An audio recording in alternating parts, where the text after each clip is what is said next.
انتخابات میں چند گھنٹے باقی ہیں، امیدواروں کے ایک دوسرے پر تنقیدی وار جاری ہیں۔ لاڑکانہ میں شہید محترمہ بے نظیر بھٹو میونسپل اسٹیڈیم میں انتخابی جلسے سے خطاب میں بلاول بھٹو سرداری نے کہا کہ بزرگ اور پرانے سیاستدانوں نے اپنی ضد اور انا کی وجہ سے پاکستان کی جمہوریت، معیشت اور وفاق کو نقصان پہنچایا ہے۔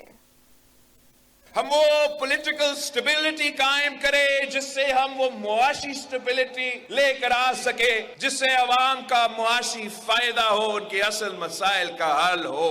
تو نہ نون لیگ نہ پی ٹی آئی یہ کام کر سکتی ہے، صرف اور صرف پاکستان پیپلز پارٹی یہ کام کر سکتی ہے۔ میں آپ کو آج سے بتاتا ہوں کہ اگر ان میں سے کوئی جیت جاتے ہیں تو اگلا دن وہ دھرنا ورنا کی سیاست پھر سے شروع ہونا ہے۔ انہوں نے پھر سے آپ کی خدمت کے بجائے سیاسی انتقام لینا ہے، آپ کی مسائل حل کرنے کے بجائے انہوں نے اپنے سیاسی مخالفین کا پکڑ دکڑ کرنا ہے۔ ہم نے یہ فلم اب 3 دفعہ دیکھے ہیں، ہم جانتے ہیں کہ چوتھی بار کیا ہوگا۔ پہلی دفعہ وہ بنا تو انہی سے لڑ پڑا جنہوں نے اس کو بنایا، نقصان آپ کا ہوا، اس ملک کا ہوا۔ دوسری دفعہ وہ امیر المومنین بننے کا خواب دیکھ